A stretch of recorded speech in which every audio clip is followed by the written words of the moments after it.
What's happening, guys?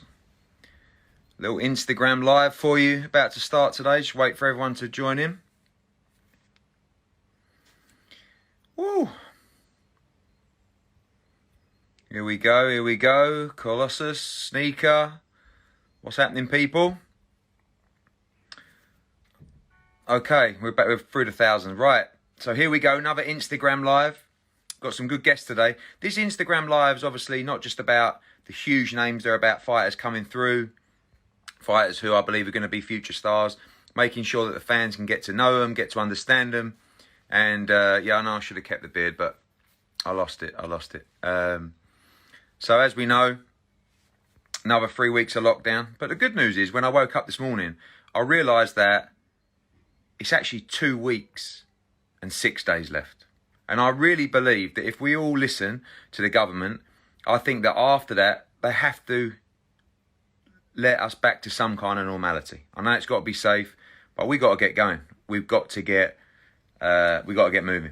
We've got to get moving, but it's got to be right and it's got to be safe. So I hope everyone's well. Hope everyone's positive today. We've got a great lineup. We got Shannon Courtenay, one of the best young female fighters coming through, a real fan's favourite, great story. We've got the Olympic gold medalist, world title challenger, now the mandatory for the WBC title, Luke Campbell. We got Kid Galahad, mandatory for the IBF Featherweight World Championship. We got Zelfa Barrett, our new signing from Manchester, great young fighter. We got, in my opinion, one of the top young fighters in the world right now, Joe Caldina. And we finish off with the special one. So we're going to get cracking. Shannon Courtenay, if you're there, which you are, these things are so smooth. We hope we get another one today. So we haven't missed a guest so far. And we're tuning in to Shannon now. Hello there. Hello. How are you? Bored. I know. How is it? Like, one of my worries, I've got to say, I shouldn't say it because I've got a big mouth, but we're planning something pretty special for the comeback. Like, we appreciate that. It's probably going to be a little bit of time before we can go back to the packed arenas and the 70,000, 80,000. But one thing that I've been thinking about in the last sort of 24, 48 hours is fighters. I think we got a chance for end of June. Right? What, behind closed doors? Yeah, but it's not that far away. Do you know what I mean? Like, what's that? We're in April now, so what, May, June, so about 10 weeks. Something like that, 8, 9, 10 weeks. So like I was talking to AJ last night, and he was like, I really need 12 weeks from where I am because I haven't started my camp. So I'm training, but there's only so much you can do. And obviously, you're at a slightly easier situation whereby we know you need a proper camp, but you are going to be in 6-round fights. So how far away? Like, if I turn around tomorrow and said to you, right, blimey, we got the all clear. How long do you need before you're ready to fight? Well, I've been training professionally, like not just you. Like, do you know what I mean? Like, I just get in there. You know? I'd say probably a 5-6 week camp. Just the sparring, to get sparring in, yeah. Because I've been running every day. Like, even it's Friday. Is it Friday? Yeah, it's Friday. I don't even know. Yeah, Friday. This week I've clocked up like 36 miles already running. I'm doing 12 threes in the bag every day. So I'm just keeping myself fit. How's your weight? How's your diet? Is it easy to be as disciplined on, or not? Is that a silly question? No, because you're sitting there and you think you're bored and you think, well, I might as well have a chocolate digestive because I'm not fighting soon. But I have been quite clever. I've been sticking to like my main meals and having like a treat probably once a day, but as of next Monday I'm gonna stop doing that altogether, because if you're saying it may be 10 weeks then I want to start cracking on just in case, because I want to be ready. I've noticed that you tend to put a lot of long runs. I don't want to make this like too boring for people, but I've noticed that you've been putting a lot of long runs in, and you seem to do that quite a lot. And I saw Terry Harper the other day putting a long run. Someone else was Ricky Burns, I think, ran a marathon, but he's a nutcase. But are you running for longer distances now, or you always put those long runs in? No, so normally I would do 2 long runs a week and the rest of like my runs are sprints or hill sprints. But you know what, the reason, and I'll be honest, the reason I'm doing long runs is purely for my mind. Yeah. Because it's hard. I live on my own, so I'm isolated on my own, and I struggle with like anxiety and stuff. So just going for like a long run, it's the best thing mentally for me, and it gets you out of the house for an hour. I saw your couple of like cryptic comments on Instagram and stuff like that, where you've alluded to the fact that you have been struggling a bit mentally in the last couple of. Do you want to talk about? I think it's good to talk about. I mean, I think it helps. I just think I found it hard. I finally got a punching bag last week, which turned it all around for me. Now, like, I'm okay because I can go punch a bag. But when you're sat indoors on your own and all you can do is like 1 hour worth of running a day, it's hard. And there's only so much TV you can watch and it gets boring. I'm sick and tired of my phone now. And then you're having the same conversation every day. Oh, what are you up to? Nothing. What about you? Nothing. And you just get bored, don't you? So I like to, my problem is I like to be in camp all year long. If I could be in camp for 12 months a year, I'd love that. You'd be happy. I like being active. So to me, it's hard. I think for a lot of people, like boxing has given them that discipline, that structure in their life where it's changed their life. Like you're a great story where we know about, what it did for you and how you changed you like physically, mentally. And without that, it's difficult because that's the thing that keeps you sane, really. It's not even just that. I know that I'm not the most talented fighter, so that's why I work twice as hard. Well, that's a little bit harsh. No, but I You've only had a couple of fights. No, but I'm not. I know I'm not. I'm not naturally talented, and I know that I haven't got that Olympic background or the 100 amateur fights background that other girls do, like Katie Taylor or Savannah Marshall. So I know that I have to work harder than them. That's why I like being in camp all the time. That's why I like to be active. That's why my fans are continuously harassing you, saying, when's your next out? Because I like to be busy. You do that well. Yeah, you do that well. You do that well. I mean, you haven't boxed this year so far. No. And you were due to box in April. So it is a long layoff for you. I mean, the best case scenario for you is going to be June. So it's going to be, I know you boxed in December, but it's disruptive to everybody. But do you think the likes of AJ will fight behind closed doors? Or do you need that to be with an audience? In my opinion, that shouldn't happen. Right? No. So, because my personal feeling is what we've built in boxing, and boxing is all about energy. It's about the moment. It's about the visual impact for a TV show of having thousands of people screaming Sweet Caroline, national anthem. But fighters need to fight. And that goes down from 4-round fighters to unified world heavyweight champions. Yeah, of course. So, like speaking to AJ yesterday, sort of saying, well, in an ideal world, he'd box end of July, August. But he also needs a 12-week camp. So I've got to start my camp soon. And then it's like, well, if I'm only going to fight once this year, does it matter if I go in September, October? Like if he's, you can plan out your career a lot better in that kind of scenario where, okay, well, Fury and Wilder are going to box in October and I want to fight the winner. So if I box in October, I can fight the winner in February, March, April, right? But with you guys, it's like, you can't get to a situation where, for me, there's some really good fights that can be made behind closed doors because we've got to provide for the fans, we've got to provide for the broadcasters, and we've got to keep the sport moving, and we've got to get you guys paid. That's what some people also don't understand. I mean, you're lucky enough that I pay very well, obviously, Shannon, and you're lucky enough you've got some sponsors as well. So you're okay till June, July, but imagine it starts going to September, October, but you know November. What? I've actually lost sponsors because of this. Right. I've had this is a great chance. We've got 2,400 people. If there's any companies out there looking to sponsor fighters, Shannon Courtenay is the one to sponsor. Right? Great image, great story, understands the business, understands social media, can really fight, loads of airtime coming up, TV time. This is the moment. But good banter and all. I've got good banter. Arguable. But if you do need a few quid, you can always phone me for an advance. You know that, don't you? Genuinely. I've said this, no, but I'm serious. Like I say, at the end of the day, people can't be shy to come. We're here to help you as well. I feel like a 3-month delay is not going to be the end of the world financially for our kind of fighters, I hope. Yeah. But if it is, we've got to help them out as well. Everyone's got to help everyone. But I really believe that there's certain fights, and it might be, looking at our cards that have gone. Chris Congo against Luther Clay, right? These kind of fights, Fabio Wardley against Valili, Conor Benn, like these are the kind of fights that can be staged behind closed doors. Yeah. Once you start getting to the bigger stuff, for me, that should be in front of a crowd. But I agree. But it depends. Like Dillian White, I spoke to him this morning. He don't really want to wait till September, October, November. So if he has to box behind closed doors, then so be it. Because you can't wait. It's a short career. You're in your prime now, and you've got to. Someone said, "Let her speak, Edward." So sorry. Genuinely, I'd fight anywhere right now. If you said to me, Shannon, in 4 weeks' time, I'm having a show in the back of my garden. You probably used to fight down the pub or over the car park anyway. No. So, no? I don't know about girls from Essex, but that's not me. Thank you very much. Well, you're only from Watford. It's not exactly far. Still over an hour away, isn't it? Yeah, not at the moment. It's about 15 minutes down the M25 at the moment. No traffic. Listen, we've been racing through. We haven't even talked about your career. Last question. Talk about where you're at now. Again, people probably get bored of press conferences where I'm saying women's boxing at the moment, but it is incredible what is happening. The amount of fighters that are prepared to step up and have defining fights, incredible. Like, you look at it now, yourself, you've got Ellie Scottney coming through. I think she's going to be a really good talent. And then obviously at the higher level right now, Katie Taylor, Terry Harper doing fantastic things. Savannah Marshall fighting for a world title. Chantel Cameron going to fight for a world title. It's the perfect time, isn't it? It's getting bigger and bigger now, especially because they've now put the Olympics back another year. It gives people like us the chance to even get another year ahead before the next cycle comes through for us to make a bigger name for ourselves. So like, I want to start, obviously I'm not going to be fighting anytime soon, but I'd like this year, as long as obviously you and Adam and Charlie agree, I'd like to fight for maybe the Commonwealth this year.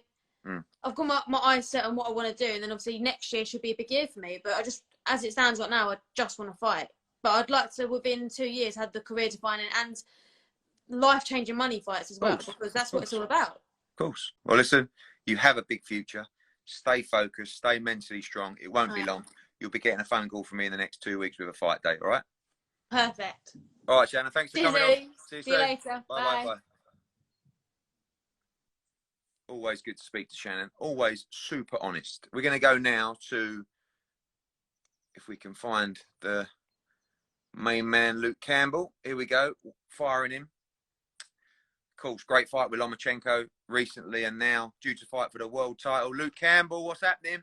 Hey, not a lot. What about you? I know. That's probably the most common answer on all these Instagram lives. Do you know what I mean? Yeah, not a lot. What's happening in Hull? I haven't been out. Oh, I had to go. Oh, that was awful. That was. I'm trying to grow the full thing. The goatee. The goatee, yeah. I reckon you'll. The sides are coming. I reckon time we come out of isolation in 2022, I reckon you'll have it. I reckon it's not a bad shout. The sides are coming along, but slowly. You'll have to have the Conor Ben implants. Do you know what I mean? Oh, is there an implant? Yeah. Interesting experiment. How's things up there? How's the family? Everyone good? Yeah, all good, mate. All good. Just keeping busy with the boys, training every day. Just keep trying to fill the day as much as possible, really. I mean, that is one thing that we have to take the positives out of this. I mean, don't get me wrong. It is doing my absolute nut. I can't say it too loud because they're downstairs, but my God. I mean, like, I know you love your kids. I love my kids, but oh my God. Like, and school's starting on Monday at home. I know. As well, so I'm dreading it. I mean, I've got to go. I've got to go somewhere. I'm going to go down the bottom of the garden or something. I don't know. But it is, homeschooling is so difficult. But listen, you spend most of your life down in Kent now, in camp. Yeah. So you have had a lot of quality time with your boys. Yeah, no, exactly. And I guess what's the worst thing? You know, I'm stuck at home with my family, so we're all healthy, everybody's happy, and we're just waiting out for the world to beat this virus so we can get back to our busy schedule. You were due to go April 17 against Javier Fortuna, so in a way, frustrating that you missed that boat, but also in terms of the queue, you're at the front of the queue when we do come back for that fight. When we did our Fight in Fit series, which if you haven't watched yet, download on Sky. It's every morning at 8 a.m. If you saw my one the other day, it was hilarious. It was the most embarrassing thing I've ever. I mean, They are tough sessions, though. Mate, I put a padlock on my fridge, and I've just thought, Ed, you got to stop. Game over, mate, because I couldn't move for 2 days after that. You were a machine. You know that when you left that day, everybody said, "Oh my God, Campbell, you did 3 sessions, right? 3 hit sessions." Yeah. The trainers and everyone said, by far, out of everyone they had, and they had some proper athletes down there, and Lawrence Okoli, and proper athlete. Yeah, and you were a machine. So you are fit. You are super fit. Yeah. Same question to you, which I asked to Shannon. How long do you need? Because at the end of the day, is it just the sparring? I mean, because I'm hoping that we get some kind of action end of June, right? But I feel like your fight's going to be July, maybe August, something like that. But, you know, it's not that far away. I got asked that question the other day, like, when we can go back out and start competing again, like, do you need a full training camp? And I don't need a full training camp because, I mean, I just more or less trained a full camp all but 4 weeks. So I was fit. And now I'm ticking over nicely at home. I'm doing hard sessions, medium sessions, and my level of fitness is decent at the minute. But obviously, I will need to go back, and all we'll need is probably sparring and some pad work. But other than that, we'll be good to go. Now, I'll ask you the question. I think you are one of the people that, obviously, the plan with these Instagram lives and with the whole building profile of fighters is to stay relevant, keep people calling out your name, mentioning your name. You're one of those guys that's had that a lot this camp, because Mr. Devin Haney, you know, one of our other clients, has been talking a lot. And for those that don't know the situation, obviously the WBC, when Devin Haney was injured, the WBC ordered him into recess and ordered you for the world title against Javier Fortuna. He's now making a campaign saying, well, I'm back now. I'm not in recess, so I should still be champion. But obviously, we also know the WBC have ordered the fight between you and Javier Fortuna. You have submitted your thoughts to the WBC. He has done the same, and we expect a ruling. But from your position, confident that that ruling should stand? I mean, I'd like to think so, because, you know, it's of no fault of my own to be given something, train.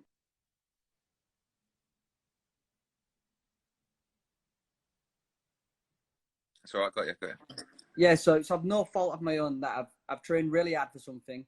Obviously, with what's going on in the world, you know, freak incident of what's going on in the world, and then potentially I could have the world title fight taken away from me. So obviously I'd be upset about it.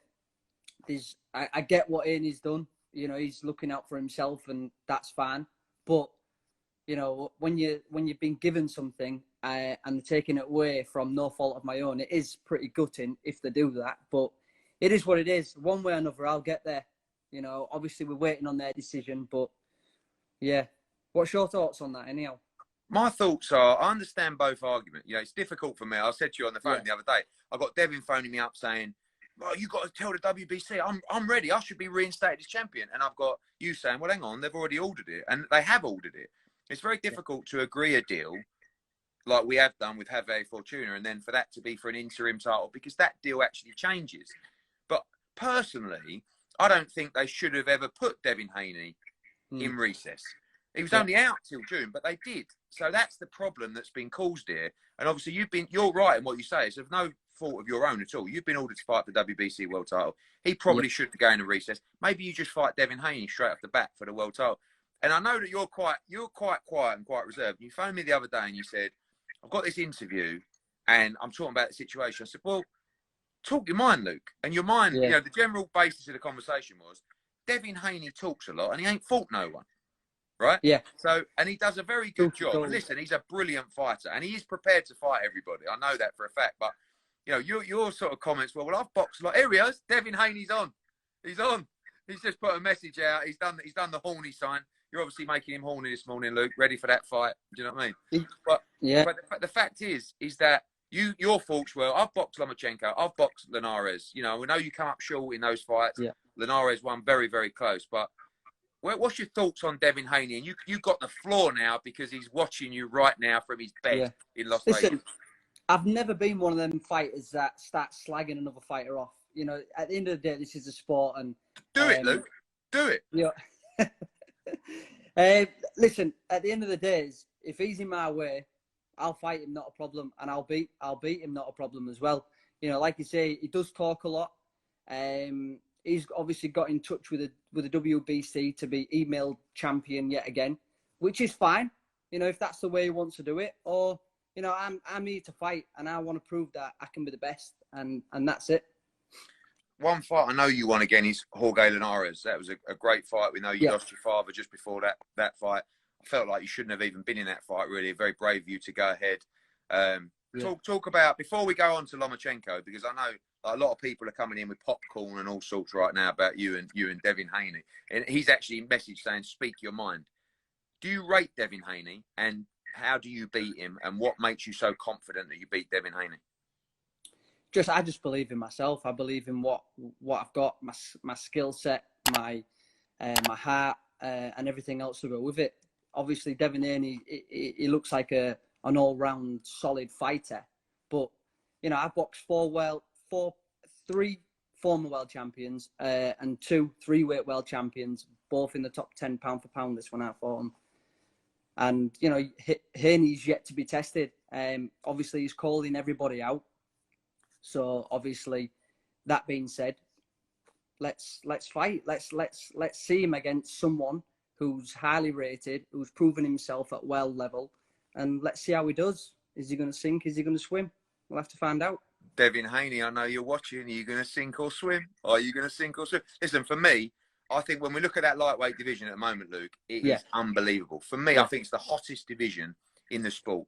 You know, Lomachenko, Teofimo Lopez, Devin Haney, Fortuna, you know, so many other fighters as well in the mix right now at lightweight. And we've got to get, when we come back to boxing, we need to see these fights. We need to give the fans these round-robin matchups.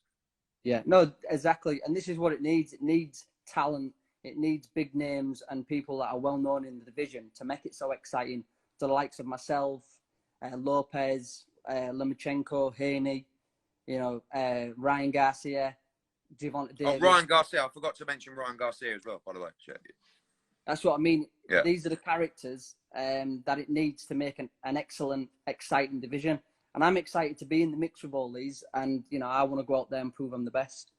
Good, man. Well, listen, stay ready. We're going to move on now. Thanks for joining us today. Yep.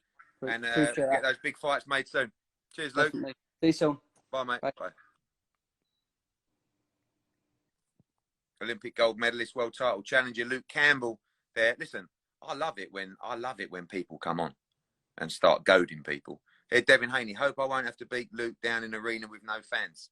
Devin Haney's ready for these fights. I think Haney against Campbell, great fight. What a time for the lightweight division.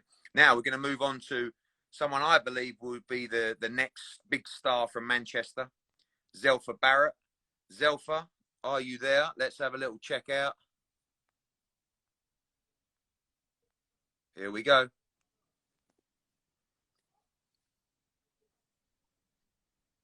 Yo. Yes. What you saying? How we doing? How's the Manchester Wi-Fi? Yo, it's all right still. It's all right. We just did a little whole Wi-Fi with Luke Campbell, and it was sort of like a little bit in and out. But how's things in Manchester? I've seen you've been staying very busy. Yeah, man. A lot of tough runs. You know? The sun was out yesterday. I've been on my bike. I've been running. I'm ready. Like, you know, as soon as we can fight, I'm ready. I'm more than ready.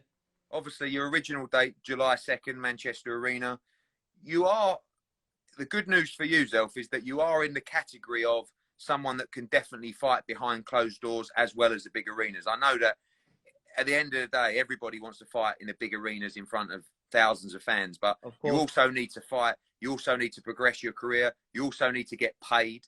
So everybody seems to be more than open to the idea of a closed door fight if that's what has to happen. Of course, I'm more than ready. You know, it's not like a spar, but it's all professional. And, you know, if that's the case, then I'm more than ready for that. You know, I'm in shape. I've been running. My weight's good. I eat good every day.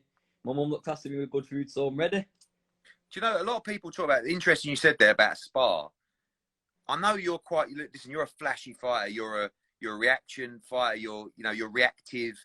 And I can see that you're going to strive in the big arenas. You live off that buzz. Yeah, you know, that vibe, yeah. How difficult is that to go in? And we saw with the UFC recently, like it was behind closed doors. We didn't really see the fire and the buzz in the matchups. Obviously, you haven't got the energy, but it's about being professional, isn't it? And I do feel that it's kind of like banana skin time for guys behind closed doors who could go in and, to be honest, like mess up their career by not being switched on at that moment.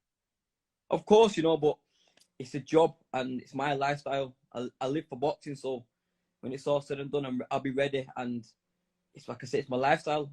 I've nothing else I can do. Boxing is my life, so if that's the case, then, you know, I'll just take it on and I'll do it, and I'll look good doing it in front of 3 people. Yeah, exactly. Well, it'd definitely be more than 3, but might not be 2 anymore. Listen, yeah. When I remember that, obviously you joined us recently. I'm delighted to have you as part of the Matchroom Sky Sports, the Zone team. I watched you for a long time coming through, and you know, when you watch other fighters who are with other promoters, you sort of think to yourself, you know, you're trying to convince yourself and say, nah, he ain't all that. I don't need him anyway, you know. And like you were coming through, and I was thinking, fuck, he's good, this kid. Sorry, my language. He's good, this kid. You know what I mean? Manchester. Whenever there's a kid out of Manchester, I get excited. The fans are unbelievable.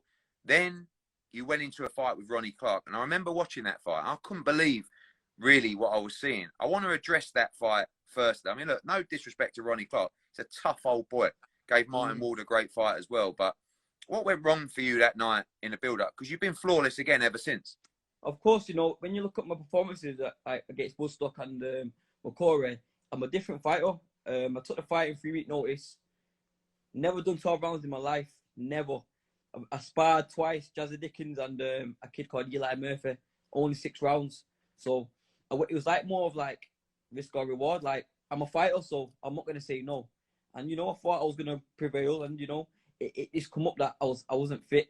I was like, from like round 6, I was just coasting and just try to do anything I could do. You know, and I got a lot of... He's the kind of guy that you're going to get found out about if you're not fit. Of course. He's a proper rugged geezer. Of course, you know, and like, you know, I wouldn't change it for the best because it's maybe who I am today. It's maybe the man I am today, maybe the fight I am today. So I just know now preparation is key.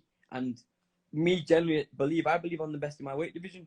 And you guys have got the platform, you know, so that's all I need is platform and time. And I generally do believe I'm the best in my weight division. Well, we've got the platform, but we've also got a lot of domestic fighters that are coming through. And I think it's such an interesting time because when you look at where you're sitting at the moment, you're sitting on that domestic ladder, right? So you're Commonwealth champion, you know, you're of the guys that are not yet on the world level or chasing the world level, you're arguably top of the tree in the division. Then you've got guys that probably look at you and say, man, I don't really want Zelfa Barrett. I want the world title shot. And I look at guys like Martin Ward. I look at guys like John O'Carroll, you know, these kind of fights. I mean, you were at the Quig Carroll fight, you know, and you know, you've got to be chasing those guys now, haven't you? That are going past domestic level. What's your thoughts on the likes of Martin Ward and John O'Carroll, particularly? To be honest, I like John O'Carroll looked good against Quig. He's improved since his last fight. And Martin J was a very good boxer, but you know, I really don't. But I believe that I'm on their level or a level above because I won't be here and I won't be dedicating my life if I didn't think that my skill set. I've got more ability than more of these fighters, even some of the American fighters. I generally do believe in myself. So, you know, like I said, all I need is preparation. I believe I've got my skill sets world level. I believe it. My knockouts are looking good. Like, you know, well, let's talk about world level. For me, like when I'm planning your career out right now, it's all about momentum, which is difficult right now, but it won't be once we start back up. It's about profile. It's about getting people talking about you, but it's about moving you up the levels at the right speed. Let's talk about the top of the top. Yeah. Firstly, what did you think of the Tevin Farmer fight against Jojo Diaz? And again, like, you know, that's another, those kind of guys is where you've got to be chasing. Did you see that coming? Of course. You know what? Jojo Diaz is good. And Tevin Farmer is so slick and whatever. But I just thought Joe Diaz has got that power and the timing just to catch him. And, you know, and Tevin Farmer, you know, he said he didn't have the best camp or whatever. But I generally do believe Jojo Diaz will beat him again. And they're the kind of fighters I'm looking at and I'm watching because I think I can do what they can do. You know one fight, and I think this guy, although, you know, might have lost a little bit of momentum lately, Miguel Burchell, proper tough He's a fight. tough Mexican. Rugged. I mean, when we talk about, you know, the likes of Ronnie Clark, you know, this is another level of toughness and ruggedness, he's a tough guy, you know, and can punch as well. Of course, but you know, I just believe styles make fights, and if that fight was happening, my style would be all wrong for him. Movement, fast. You know, don't get me wrong, he's relentless in his own way, and he's a world champion, of course. But me believing in myself, I believe, well, yeah, if the opportunity was there at the right time, I can beat him. Talk about Manchester quickly, because we have lost a couple of great fighters in you know, their careers coming to an end in Anthony Crolla and Scott Quigg. And when, you know, both of those guys who boxed recently, we had a great crowd for Quigg, but we had a really great crowd for Crolla, and we had Katie Taylor in there that night as well. You got it on a plate in Manchester, haven't you? I mean, like, right it there. is for me. We talk about great fight cities, and Newcastle's unbelievable, Leeds is fantastic, but Manchester's historic. You know, I remember going up there, you know, obviously with you know, Pat Barrett days, but also with Michael Brodie. Like, I remember going to G-Mex watching Michael Brodie against Injin Chi. It was unbelievable, and Manchester's always really been the hub, you know, for British boxing. So really, for you, it's there for you on a plate. If we can build you, the city can really get behind you. Of course, you know, there's two fighters that have left the sport, like you said, Scott Quigg and Crolla, and you know, they need someone to fire the light, you know. And I believe I'm the fighter to do that. And like, there's no crowd like a Manchester crowd, man. It's like, it's the best feeling in the world. I boxed at the MEN and I done a 6th round though, and I thought I made it. You know what I mean? So I genuinely do believe with you guys, I'll be a world champion there. I'll win a world title, and my name will be in the bright lights. I genuinely do believe it. Well, that is the plan, my friend. That is the plan. Of course. Look forward to having you back. Be ready for the end of June.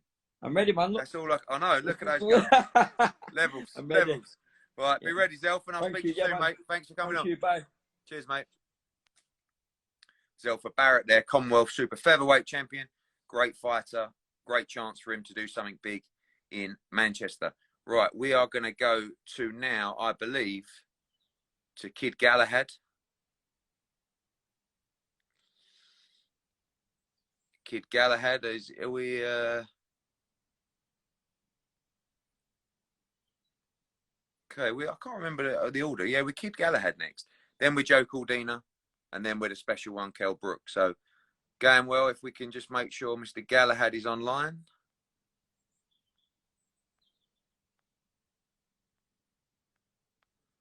If he's not online, we're going to switch up the timings because I want to make sure we go smooth. Kid Galahad, if you're online, stick in the old request. Right, you know what we're going to do? I know he's online. He might not have done his hair. We're going to go Joey Caldina. You're the Matchroom Boys, social media. If you're online listening, tell Kid Galahad we'll come to him after this man, Joe Caldina. Which I deliberately, I should have baited Zelfa Barrett a little bit more about you in that little. Well, I thought you were going to mention my name. No, I was gonna, but I didn't want to get any beef going because I want to keep you two apart just for a little bit. You know, I think that's a mega fight that's going to be mentioned. Firstly, I'll go backwards on him. What do you think about Zelfa Barrett? Good fighter. I've watched him for a while. Obviously, I know he's good mates with Lyndon, and yeah, even when I was an amateur, I used to watch him. He's a good fighter, man. Good.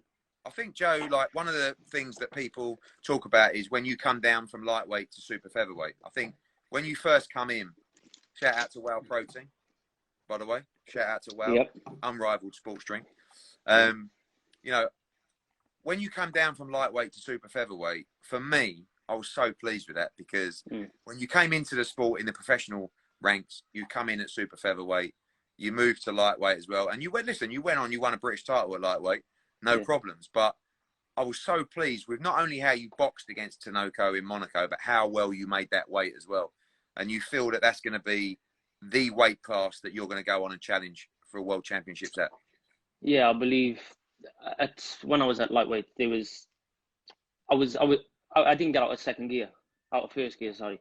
And I beat everyone in front of me very comfortably. And I was just making weights too easy. I was going to the gym the week of the fights, and I'm only like a pound, 2 pound over. And Tony's keep telling me you need to move down. So obviously I was just pushing that aside. But obviously when you start stepping up the levels and you start moving towards European and world level, they're all big guys, and they all can punch. They all fit. They're all strong, and that's when the weight is going to be the big difference. So I just thought, let me try it out, see how I get on. And to be honest, I made it just as comfortable as I made lightweight. So for me, it was the best decision I ever made.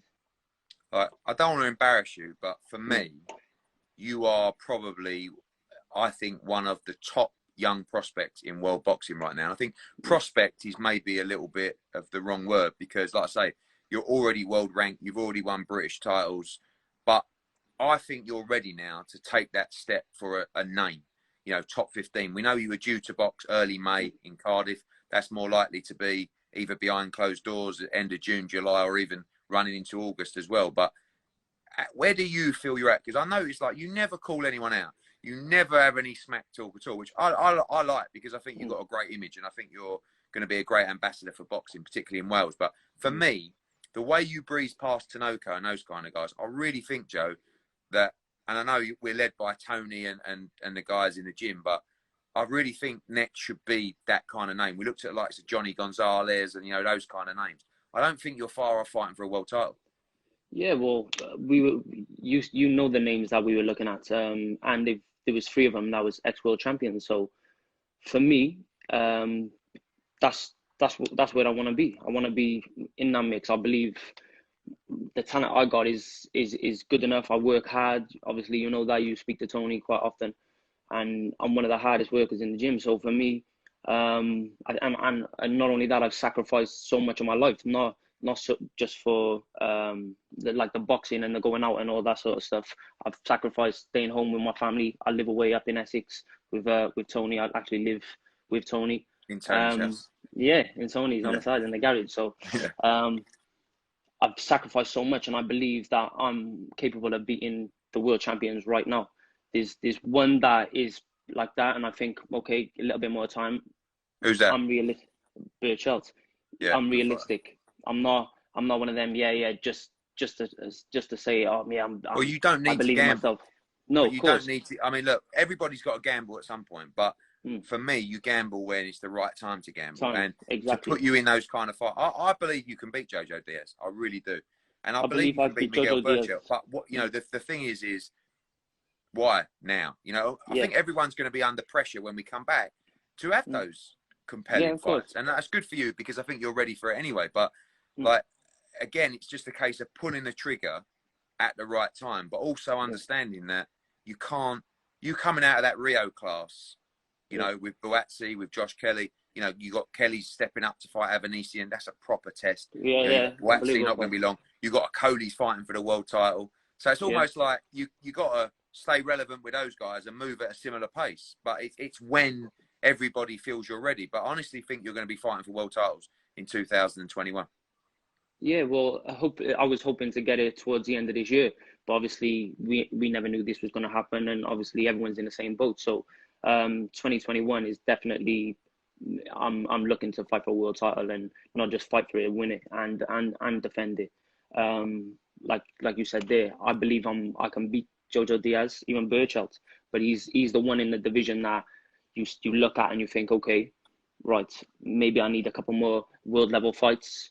And then we take him on once we've had that and the experience at that world level. But I believe I can beat Jamal Herring, all of the world champions in the super featherweight division. So I think I'm ready now, and I've sparred world class opposition all my life. Do you get me? Even when I was an amateur, you had Kevin Mitchell coming to spar us and things like that. I sparred hundreds around with Luke Campbell. You spent many rounds. Luke Campbell, I sparred hundreds around with Luke Campbell and picked so much and learned so much off of Luke. And I believe I'm ready.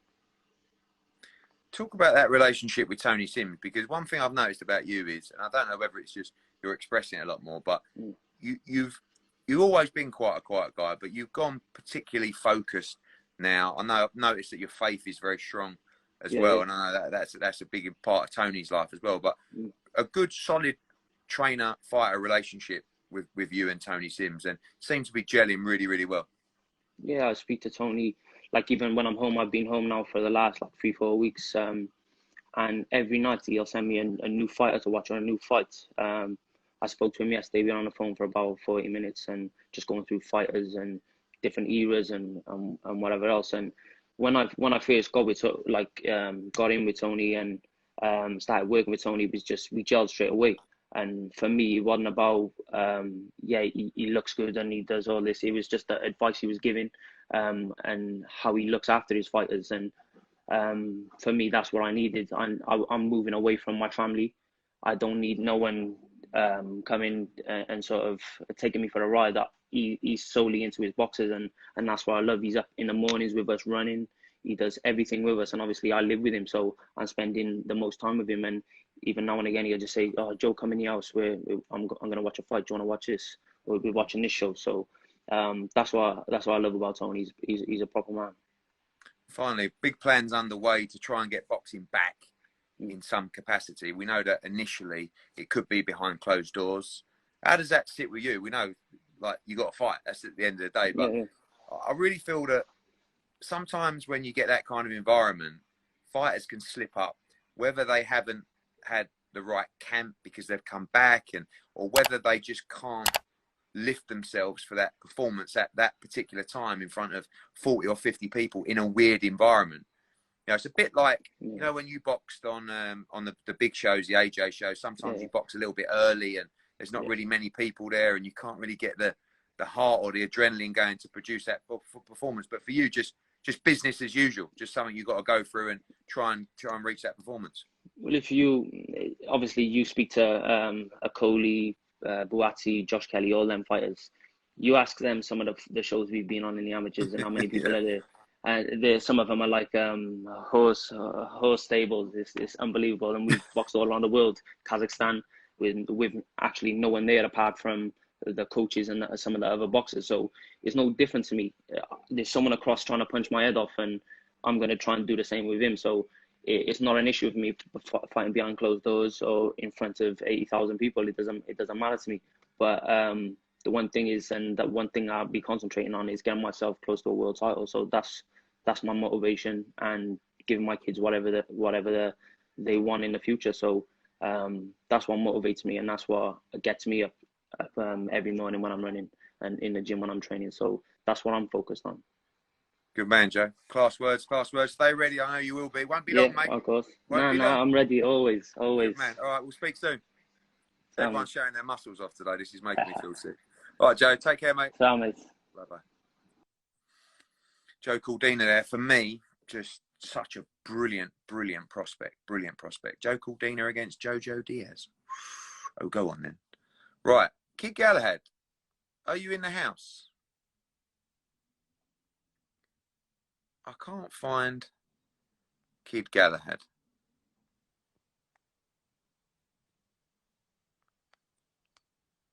I got him. There we go. Hang fire, Baz. Let's go. There we go. Right. I've found you, Baz, but just give me 2 seconds.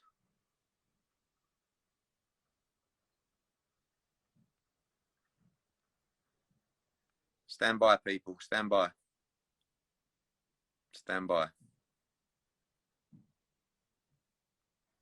Oh, Baz, where are you going, mate? We're dropping in and out here, Baz. Hold on, people. I found you there. Let's go. Right.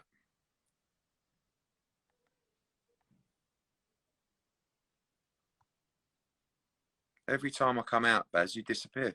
Right. Hang tight.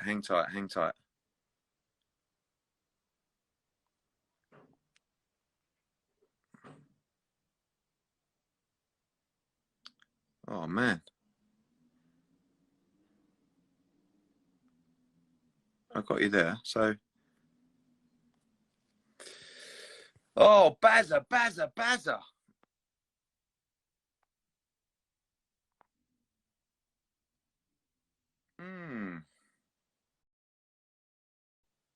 Right. I think this is actually my fault, which I feel bad for. So let me just crack on. Someone says, I'm getting a lot of stick here. Baz, send that invite again. Kid Galahad in the house. A lot of nice comments from Mr. Calzaghe.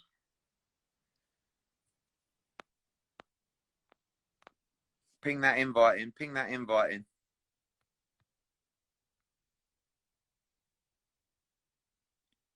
Gotcha. No, I've done it again. Oh, I've done this again.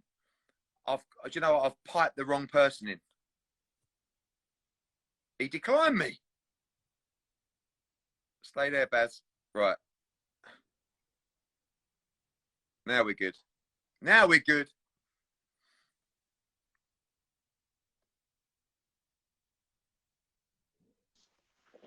Baz! Hey! What's happening? I'm good. How are you? Baz, do you live in a ring? I'm living in the gym. Is that I've been quarantined here. For the last 4 weeks, I've been stuck in here, training every day, grinding. First of all, is that true? That's true, honestly. Really? Listen, yeah. Is that the Ingle gym? Ingle gym, show you. Wow. Look, You got the keys. You got your bed. Look, you got your little pillow there. everything, my iPad there. Look. Nice, nice. Listen, Yeah. how's the OG? How's the big man? Bazza, Big Baz. he's all right. He was a little bit. I mean, listen, it was frightening times for us because not just him having a heart attack, but him being in hospital at the moment. I mean, it was a nightmare, you know. So he's back. He spent the first few days giving it the old, you know, my life's about to change. I've got to just slow everything down, and you know, maybe it's time for you to take over the reins. And now he's just got back to normal, basically saying like, I'm back. You know, he did 20 days straight in the gym on quarantine. So this is why, like, and then he ended up having a heart attack. Oh, it's good. So he needs to stay fit. He's got a lot going on, hasn't he? Staying fit? You staying fit? What's that? I'm ready. I'm ready, Eddie. Yeah. I'm always on it. It's the last performance against last time out against Marrero for me. One of the best performances of your career. So it was a good performance. But listen, Eddie, when you're getting in that world title, don't start, Eddie, with this trying to big up this kid from Leeds. Because you know I'm the number one featherweight. The Wi-Fi you know must this, be bad. Eddie. The Wi-Fi you know must this, be bad. Eddie. I don't know why you're bigging up Eddie since you've had him. This is a situation, right? So Warrington wants to unify. You want to fight Warrington, right? Yeah. But and I'm not just saying this because now we represent him, but you can understand in his position why he wants to try and have that defining unification fight, Ring Magazine, etc. 100%. But Eddie, can who? Who's he fighting, Eddie? Kanzu. We don't even know who he is. Well, he's going to be the WBA super champ. He's going to be fighting for the Ring Magazine belt. He's not the champ, Eddie. Eddie, that's like saying Canelo is super champion, WBA super champ. He's not. Callum Smith is. That's like saying that heavyweight kid, that car, is heavyweight champion of the world. But you got Santa Cruz, who's moving up. So really, you're gonna try and get him the title. That's what you're gonna do. Yes. He's not fighting a unified champion. You're gonna try and get the title. He's not fighting a unified champion, but he's fighting a world champion. He's not a world champion, Eddie. You're gonna make him into a world champion. Do you think you beat Josh Warrington last time? My honest opinion, I know I beat him, and I know he knows I beat him. Do you think you did enough? He knows. Do you think you did enough? 100. Even you tweet, Eddie. So don't be trying to come with that one, Eddie. Now you've got him, Eddie. Don't be trying to that one with me. I thought Warrington won by 4 rounds personally. Now, all right, okay. Eddie. But it was a close fight. But do you feel like, listen, what I'm saying about the Marrero performances? Yeah. That was conclusive, right? And I do feel like sometimes, you know, when you put those performances together, there are no arguments. Do you know what I mean? Yeah. Do you have any regrets in that fight? I know you weren't particularly well going into that fight either. I know you don't want to talk, like, you haven't really talked about that, but we don't want to go down that path, Eddie. We don't want nothing. But listen, let me just say, Eddie, in this rematch, when I fight him, trust me, Eddie, he ain't going past 8 rounds. You 100%. Believe you stop Josh Warrington next time? Honest to God, I know I will stop Josh Warrington, and I know he knows that. Who do you think is the best world champion at 100 featherweight division? Only 26. Yeah. Me, Josh Warrington, then Gary Russell Jr. Do you think Josh Warrington's the best out of the champs? I think he's the second best after me. Yeah. The champs, yeah. Yeah. He's the second best, 100%. What's your thoughts on Shakur Stevenson? Shakur Stevenson's very good. He's solid. He's good. I think he's good, but I just think he needs a bit more seasoning. You know, I don't think he's ready. Because realistically, what world champion, at that level, who's he beat? The best name is beat. It's not really been, you know, really anyone. He's confident, though, isn't he? Yeah, of course he is. He's young, hungry, and he's confident. You know, he comes from a good pedigree, and you know, he's gonna be confident. He's got all them kids behind him, bigging him up, saying how good he is, and he is actually good. But I just think he's not ready yet. He just needs a bit more seasoning. And he probably will end up being one of the best fighters. How highly do you rate Gary Russell? Because when I was speaking to Warrington and stuff, like, they fancied that fight with Gary Russell. I rate Gary Russell. I think he's a quality. Eddie, they say they fancy it, but they don't fancy shit. They do. No, they were up for it. Honestly, we tried to get that fight. It's like the same. Look, it's one of them ones, Eddie. We fancy it. We fancy it, Eddie. No, really, we want to get us that fight, Eddie. Get us that fight. Make it happen. It was one of them ones. Yeah, Yeah, I don't think you and Warrington are ever going to get on, to be fair. I don't think you're ever going to be. nah, Well, you're not. fit- We wouldn't agree. Finally, Baz, what's quarantine life been like for you? Is it basically, it's exactly, you're always in quarantine. Yeah, it's just the same, isn't it, really? You can't go to Costa for a cup of coffee. Other than that, you know, it's been the same for me, Eddie, really. Just need the boxing to come back, don't we? Well, it'll be back soon. And listen, whatever happens, you are mandatory for that title. Mandatory, you won the final. 100%. I'm glad I just got that fighting I before know. all this. Okay. I'm lucky, Anna. I'm lucky. You're in a great spot, Baz. Whatever happens, mate, and we've got your back. Don't worry. All right. Then, well, Thanks God for bless coming on. them. Take care, my man. Appreciate it. Thank Stay you. safe in that Appreciate it. Ingle gym. Take care, man. Thank you. Mate. Appreciate Right. that. He wants it, old Baz, doesn't he? He wants that Warrington rematch. We got the special one. Yes. This is it. The last 10 minutes with the special one. Former IBF welterweight champion of the world, Kell Brook. Yeah. What's happening? We just had Baz on. I don't know if you see. He's asleep. How are we doing, Eduardo? He's in the gym. Eh? Kid He's Galahad. in the gym Sleeping sleeping. in the gym. He's like a rat. Oh, he is, isn't he? He can't Proper get gym him out of rat. the gym. How's things for you, mate? I know you must be. You got 3 daughters. fucking I've got going 2 crazy. daughters, mate. I've got these 3 little girls running mad. 8-year-old, Right. 5 and 1-year-old. Can you imagine that, Eddie? You know. You've Right, got 2 girls, I sent you a message last week. I was like, mate, do you want to come on Insta Live? You just put no. You're like, no, mate. I said, why? I know I said I was busy last week, Eddie, but you didn't have to get me pal on. Mate, you're like, I know. But you're like, as soon as you said to me, no, I'm busy, I was like, busy? How can you be busy? Right, that's it. I'm going to get near. I'm going out of my head from when I wake up, Eddie, they're there at my feet. Let's do this, let's do that. We're doing that Joe Wicks in the morning, keeping him fit. The thing is with you, like, it's a bit of a blow for you because you were on a great run, like physically. Do you know what I mean? I mean, I know that you don't actually look too heavy, but you're not obviously where you were. It's hard, isn't it? Of course, it's hard because I know with horrible. you, the one thing with you which you love more than anything is food. Yeah. Food, and I know. But when you're bored around here, what do you do? We're all stuck at home. You got a fridge. Like cakes, everything. You know what I mean? So, what's the training? Have you been ticking over? What can you do? You got yourself a little setup there? Yeah, I've got a gym in the house doing little bits, but it's hard where I live. When we go out, there's police everywhere. It's like there's a lot of old people around where I live, and obviously there's only so much you can do. There's only so much you can do because and everything's locked down. For you particularly, the one everybody's talking about at the moment, Terence Crawford, important more than ever to keep that weight down because Exactly, we know if it comes at 47.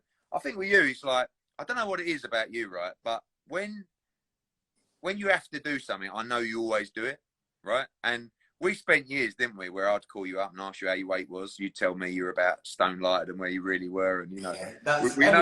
Trick, though, isn't it? And every boxer's trick. I know, but when a few pound off. but when you're in a position, you always made it. You never missed weight, right? Like as bad as you were against Carson Jones making weight, and as particularly bad as you were against Errol Spence. Probably, I've never seen you like that before. It is a mission for you to get to 47. That muscle gain from Golovkin. I think that was a big one with that. Yeah, it was so hard to get that weight off. But you're huge anyway. But at 47, you've got it in there to make it if it's the right fight and the right opportunity for you. Yeah, the signals we're getting from Crawford's team, they want it. Bob Arum, it's there to be made. So that's a huge fight. Crawford's one of the pound for pound best fighters out there. And, I said before I left this game, I want to fight the best out there. So I want. Well, listen, I don't think anyone can. You boxed Sean Porter, beat him. You boxed Gennady Golovkin. You boxed Errol Spence. If you box Terence Crawford, you've boxed virtually all of the top fighters in that division as well. Everything coming through about Crawford. Of course, people coming through about Amir Khan. Have you just given up? I mean, it seems like you've kind of given that up for the last year or so now. Anyway, the prospect of fighting. I've given that angle up because there's no more I can. It's gone past the line now for me. you know, I've done everything what's been asked of me to make it happen. Still Pe- got nowhere. People talking about Liam Smith, right? Liam Smith's a smart guy. Like, he understands the business, right? Yeah. And he likened the situation of Amir and you to you fighting Liam Smith, where it's like Amir wants Manny Pacquiao, you want Terence. I know, but he's probably right. But with me and Eddie, me and Khan, you know, we can talk. When the money's right, we make the fight happen. And it's same with Liam Smith. I'll take that fight. But when we talk about money, that's when we can get sticky on that, innit? Because that's like I said, with prize fighters and that's a great fight. You confident with Liam Smith that you win? Do you understand what he was saying? Like, I think, and I agree with this to a point. Amir doesn't, you know, I know Amir believes he can beat you, but to lose to you would really kick him in the nuts. I think, you know, like Amir Khan would lie and duck away from the answer. I'm with you. Yeah, I believe that. And if you lost to Liam Smith, would you leave the sport thinking, fuck, you know, like, Absolutely, I understand. That's the feeling. That's why the reward has got to be worth the risk. Yeah, and that's same with any fight. You know that. I saw a couple of comments the other day from our friend Chris Eubank Jr. Yeah. I don't know if you saw them having a little pop, saying that you were a little, you know, he says he wants Golovkin now because he's there for the taking. He's there for the taking now, yeah? Yeah, now you can fight. He didn't have the pen, did he, and the balls to do when it got presented to him. You know what? A lot of people talk about that. It's like, I don't think it's easy to look back on something and say, yeah, shouldn't have fought Gennady Golovkin. And to be honest, if you hadn't have busted your cheekbone in that fight, then I don't think we would have looked back on it in the same way. But people have to understand, you were in a position when you beat Sean Porter, no one wanted to fight you. You had an opportunity to fight Jesse Vargas in a unification. The pound went the other way. The money was shit. Yeah. And it was just, we were in a situation where you were coming off the injury, you know, you were stop-start, and it was like, that opportunity. I remember I was in the garden and it was like, mate, do you want to fight Golovkin? We knew you shouldn't really be at welterweight. And it was just one of them where, I think people don't really understand the balls in that fight. And you done well in that fight. I did. Like, I think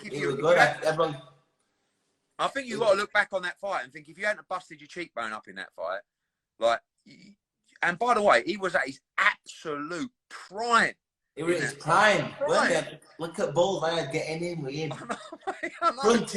Fronting him up with that uppercut. See that one there, Bull? Right, that was one of the most electric 3 rounds I've seen, because I've got to tell you, after 10 seconds of that fight, where he backed you up and he hit you with a left hook and he hit you with a body shot, I heard the body shot and I was like, oh, mate. And you've done so well in that fight to come through it. But for me, I really feel like unfinished business, you know, where you had a stop-start career, you won a world title, you've been in huge fights, you sold out your own football club. I've never had that momentum, have I? No, you haven't. You but know, I still feel like after your last performance, you've got that momentum. For me, I know we won the Crawford fight, and I know it's there, and I still think that you've got world championships in you at 54 as well. Do you know what I mean? And I almost wish there was a 50 weight class, because it's kind of like that's your magic number, isn't it? 50, 51. Yeah. But, you know, for me, I would love to see you go on and fight for world title. I believe you beat Texiera. I believe you beat Rosario. And, you know, for me, I would rather you fight, but we can't turn down a Crawford fight. Of course you can't, you know, and look, you know, me on my game, and obviously them extra few pounds, we're going to have to wait and see me sat here now, but, you know, what I was doing for the last fight, I lied to her and everything else. If I got in there with the same app, you know, I'd give him a real fight. You know that, Eddie. I don't listen. You're a quality operator, mate. It's good to see your face, mate. It's good to see your face. You're where it all started for us. I know. You know, we've come along well. Times sitting in, mate. I know. Look at all those belts in the background. Great memories. We've done it from Hillsborough Leisure Centre. Hillsborough Leisure Centre, me and you, Ed. All of the lights. Hillsborough said, "Love more undo." Out to beat the Sean Porter victory in LA. That's still massively underrated. The kid's come on. He's like top level against everyone now. Yeah. But, you know, you have been a stalwart of British boxing. You are still there. You have a lot left in the tank, my friend. And we'll be there backing you every step of the way. Thanks for coming on. Yeah. Quick shout out to the UK fans. The worldwide fans. Yeah, we've got to keep tuning in. And we need to... I don't know what to say, because nobody's ever seen this, what's going in the world. What do you do, Eddie? Are you Stay coping? safe. You stay safe. You look after your How family. are you coping? I'm not coping, but what else can you do? You get up every day. You be the best version of yourself. You keep switched on. You keep acting.